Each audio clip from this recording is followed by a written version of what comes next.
બહુ આજે મજા આવી, આનંદ આવ્યો. ભાર્ગવભાઈએ મને બોલાવ્યો, જગતભાઈએ બોલાવ્યો અને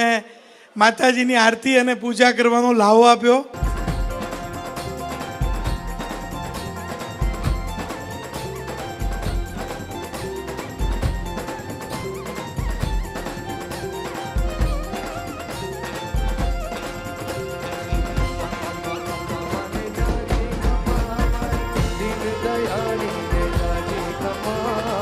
ચોટીલા વાળીને જાજી ખમ્મા મારી ચામુંડા મારીને જાજી ખમ્મા હે ખમ્મા ખમ્મા ખમ્મા માને જાજી ખમ્મા મારી દિન દયાળીને જાજી ખમ્મા ચોટીલા વાળીને જાજી ખમ્મા મારી ચામુંડા મારીને જાજી ખમ્મા હે ખમ્મા ખમ્મા ખમ્મા માને જાજી ખમ્મા મારી દિન દયાળીને જાજી ખમ્મા